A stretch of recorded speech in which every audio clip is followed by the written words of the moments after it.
Silas, the flower merchant, sighed as he wiped a dusty hand across his brow.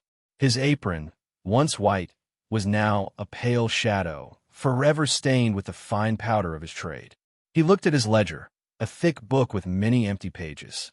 Only a few lines of ink marred the crisp paper, showing how little business he'd done lately. 2 sacks. That's all he had left. 2 sacks of good, honest flour, sitting sadly in the corner of his small shop. The whistle of the train, a mournful sound, echoed through the valley. It meant more people, more goods, more chances for others to get rich. For Silas, it often meant another day of watching the world hurry by. He remembered a time when his shop buzzed with customers, when the air was thick with the scent of freshly ground grain and the clinking of coins was a happy tune.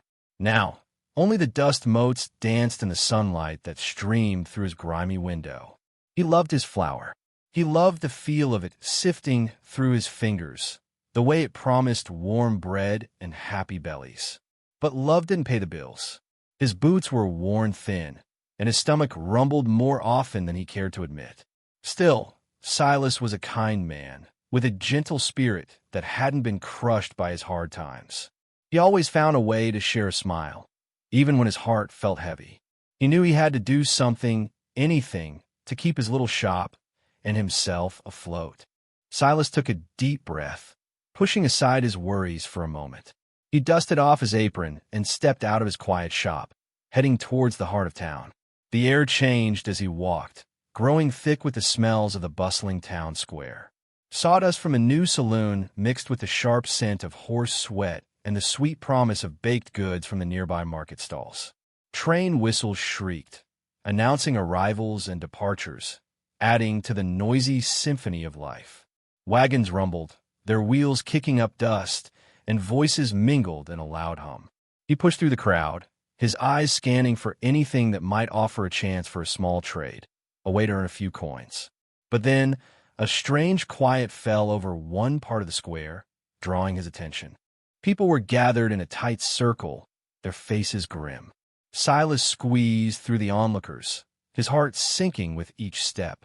In the center, on a raised platform, stood a woman. Her head was bowed, her shoulders slumped, and her dress was torn and dirty. Her hair, the color of rich earth, fell over her face, hiding her eyes, but Silas could feel her sadness even from where he stood. A rough-looking man with a booming voice was shouting, pointing at her with a gavel. "What am I bid for this one?" "Strong hands, good for work," he bellowed. It was an auction, but not for goods or animals. It was for a person. Silas felt a cold knot form in his stomach. He had heard whispers of such things, but seeing it with his own eyes was different. He saw Alara, her name whispered by someone in the crowd, and her plight hit him hard. The auctioneer's booming voice cut through the stunned silence that followed his cruel offer. Silas felt a fire light in his gut, pushing aside his own worries about empty ledgers and dusty aprons. This was wrong, terribly wrong. He looked at Alara, her shoulders trembling, and knew he couldn't stand by. "Stop!" Silas's voice, usually soft, rang out, surprising even himself. The crowd turned, murmuring as they saw the humble flour merchant, his face set with a brave resolve. The auctioneer scowled. "What's this? You got a bid, old man." Silas swallowed, his heart pounding like a drum against his ribs. "I do," he said, his voice gaining strength. "I bid 2 sacks of flour." A ripple of shock went through the onlookers. 2 sacks of flour? For a human being? It was a laughable offer, yet Silas stood tall, his gaze unwavering as he met the auctioneer's eye. The auctioneer scoffed, ready to dismiss him. "Good, honest flour," Silas added, his voice firm. "The best in town. Enough to feed a family for weeks." He knew it was a long shot, but he had to try. Those 2 sacks were his last hope, his very livelihood. But looking at Alara, they felt like the only currency that mattered. The auctioneer paused, a flicker of surprise in his hard eyes. No one had ever tried to bid with goods before, let alone such a small, humble offering. The crowd watched, hushed, as the air crackled with tension. Alara slowly lifted her head, her eyes, wide and sorrowful, meeting Silas's for the first time. A faint spark of hope fragile as a butterfly's wing, seemed to pass between them. The auctioneer, grumbling, accepted Silas's unusual offer. The flower, he decided, was better than nothing, and the crowd's silent disapproval was a powerful force. Silas led Ilera away from the platform, the murmuring crowd parting for them.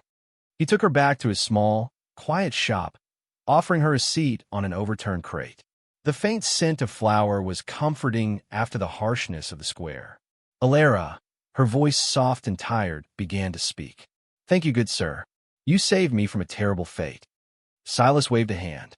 "No thanks needed. No one deserves that." He looked at her, truly looked at her, and saw not just sadness, but a deep strength. "Tell me, Ilera, how did you come to be there?" Her eyes clouded. "It's the Sheriff Brody. He works with those men.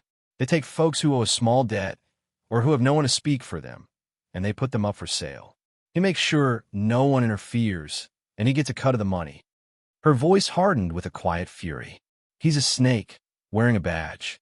Silas felt a hot flush rise to his face. Sheriff Brody, the man he'd seen swaggering through town, always with a smirk and a hand on his gun. To think he was part of this cruel business, using his power to hurt innocent people. Anger, cold and sharp, replaced the warmth in Silas's heart. This wasn't just about Ilera. This was about justice. A sheriff, working with criminals? Silas muttered, his voice low. That's a betrayal of everything good. He looked at Ilera, a new resolve hardening his kind eyes. We can't let this stand. The revelation about Sheriff Brody lit a fire under Silas. He knew he couldn't fight the powerful sheriff alone, but he wasn't alone anymore. Ilera, though still tired, had a sharp mind and a quiet strength. Together, they began to work. Silas started small. He visited Mrs. Henderson, the baker, who always praised his flour. He offered to sweep her shop and deliver her goods in exchange for a few loaves of bread and some old newspapers. Mrs. Henderson, remembering Silas's past kindness, readily agreed. Next, he went to old Mr. Abernathy, the retired train conductor. Silas had often shared stories with him. He offered to mend Mr. Abernathy's leaky roof in return for stories of the railroad, especially tales of goods being moved secretly. Mr. Abernathy, delighted by the company, happily shared his knowledge. Ilera, meanwhile, used her keen eyes and ears. She spent time in the busy saloon, not drinking but listening. She learned who talked to whom, who seemed to have too much money, and who seemed to be afraid. She noticed the sheriff's deputies often visited the back room of the saloon, never the front. Silas used his apron, now more a symbol of his hard work than his trade, to carry things. He traded Mrs. Henderson's bread for information from the stable boy about who was moving horses in and out of town late at night. He traded Mr. Abernathy's railroad tales for small favors from the freight yard workers. Each small trade, each kind word, built a network of trust. People remembered Silas's good heart and were willing to help, not for money, but for the hope of justice. His empty ledger might still be empty of coins, but it was now filled with the unspoken promises of a community banding together. Weeks passed, and Silas's small shop, once quiet, became a hub of hushed whispers and exchanged secrets. Ilera's keen observations, combined with the bits of information Silas gathered through his network of kind deeds, began to paint a grim picture. They learned that the shady figures from the auction were not just selling people, but also putting innocent folks in the town jail. Not because they broke any laws, but because Sheriff Brody wanted them there. Old Man Tiber, a quiet clockmaker known for his fair dealings, had been locked up for supposedly stealing a watch he had himself repaired.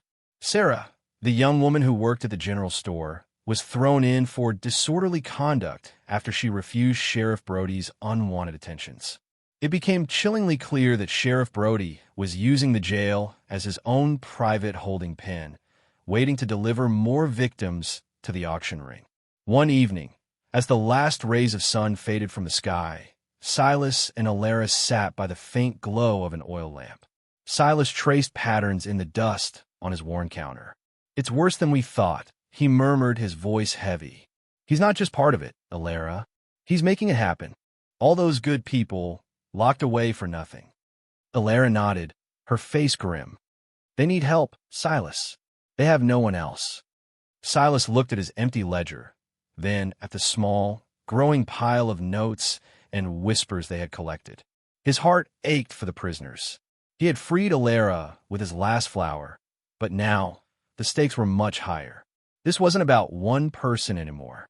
This was about saving many, about righting a deep wrong. This can't just be about getting information anymore, Silas said, his eyes filled with a new, fierce light. We have to do something big, something daring. We have to free them all. The next few nights, the faint glow from Silas's shop window stretched late into the evening. He and Alara huddled over rough sketches, whispering ideas, discarding some and refining others. The plan they cooked up was risky, a bold gamble, but it used their strengths perfectly. It needed Silas's flower, his trusted image, and Alara's sharp mind. Brody is greedy, Alara stated, tapping a finger on a crude drawing of the sheriff's office. He cares about money above all else, and he likes to show off. And he thinks no one suspects him, Silas added, a thoughtful look on his face. He's too proud to imagine a humble flower merchant and a woman he sold at auction could outsmart him.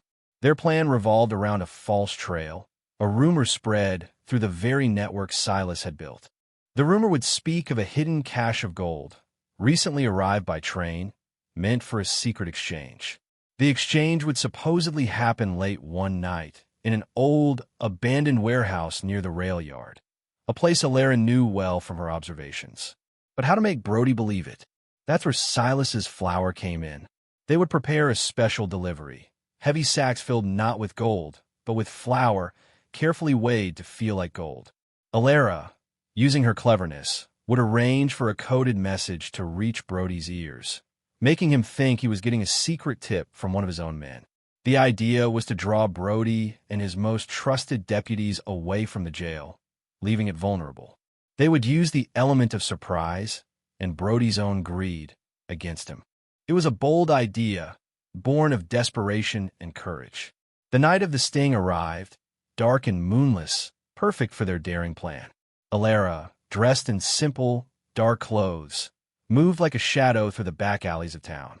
She slipped a coded note, seemingly from a disgruntled deputy, under the door of Sheriff Brody's office. The note spoke of tonight's special delivery at the old warehouse, hinting at a fortune in gold. Meanwhile, Silas, with the help of the stable boy, loaded the heavy sacks of flour, disguised to look like gold, onto a quiet wagon. The sacks felt like a fortune, but were only flour. He drove the wagon slowly, deliberately, towards the abandoned warehouse by the rail yard. Mr. Abernathy, the retired conductor, had ensured a freight train would be shunting cars nearby, its loud shriek and hiss covering any unusual sounds. As Silas approached the warehouse, he saw shadowy figures already there. Brody, with his usual swagger, and two of his bulliest deputies. Their eyes gleamed with greed in the dim light of their lanterns. Well, Silas, Brody sneered, thought you were just a simple flower man. What's this big secret delivery? Just as Brody reached for a sack, a sudden, loud clang echoed from the rail yard. It was the signal. From the shadows, figures emerged. Mrs. Henderson, armed with a rolling pin and a fierce glare, the stable boy, carrying a heavy pitchfork, and even old Mr. Abernathy, holding a rusty wrench. They were the people Silas had helped, now returning the favor. Alara, having circled back, now stood at the warehouse entrance, blocking any easy escape. "Looking for gold, Sheriff?" she called out, her voice clear and strong. "You'll only find what you deserve." Brody and his men, caught off guard, stumbled back, realizing they were trapped.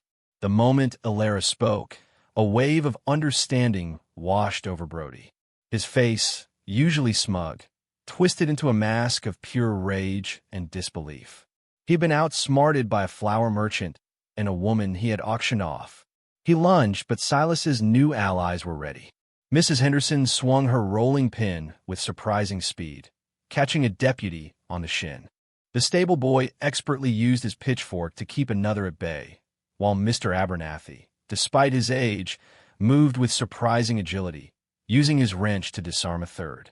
The fight was short and messy. Brody, roaring with fury, found himself facing not just Silas, but a unified group of townsfolk who had suffered under his corrupt rule. Silas, though not a fighter, stood firm, his presence a symbol of the community's quiet strength. Alara moved with swift purpose, her intelligence proving more powerful than any brute force. Within minutes, Brody and his bewildered deputies were disarmed and tied up, their own greed having led them straight into a trap. Word spread through the quiet night like wildfire.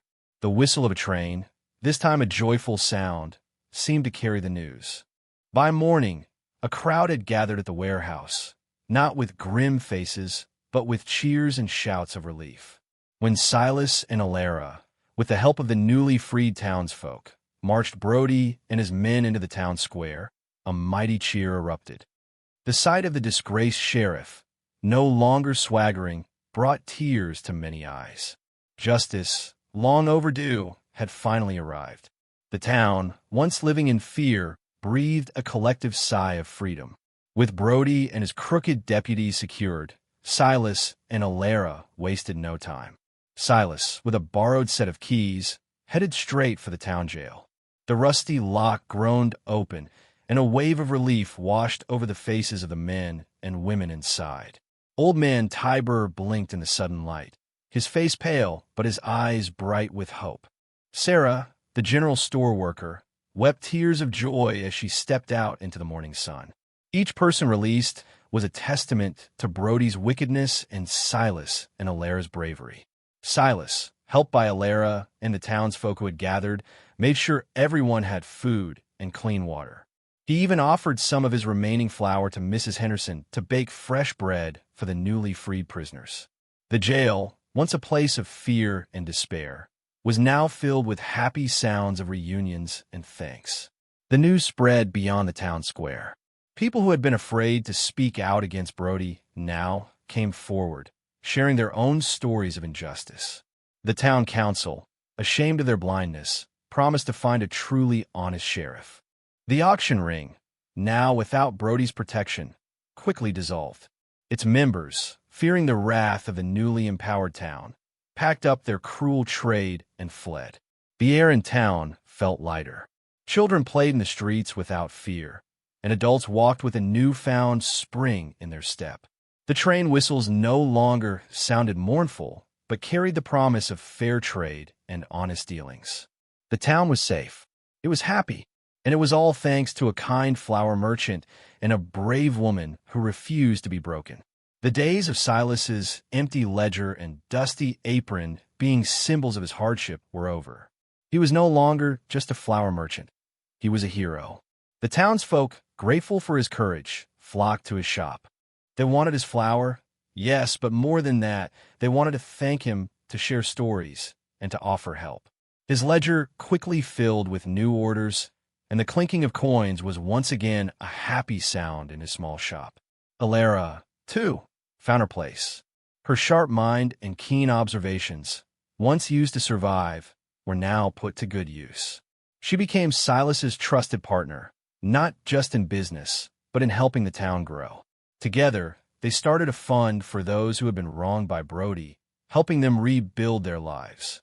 They worked with a new, honest sheriff, making sure justice was served fairly and that no one was ever again sold like an animal. Silas's flour, once his last desperate hope, became a symbol of new beginnings. He helped local farmers improve their crops, ensuring a steady supply of good grain for everyone. Alara used her understanding of people to help settle disputes and bring the community closer. They didn't seek fame or fortune, only a safe and happy home for everyone. The town thrived, built on the foundations of courage, kindness, and the small trades that had blossomed into something much bigger. Silas, still wearing his flour-dusted apron, would often look out at the bustling town square, no longer seeing a place of fear, but a vibrant community, a testament to what a few good people, working together, could achieve. And by his side, Alara, her eyes bright with a future they had bravely carved out together, continued to make the town a better place, one kind act and clever idea at a time.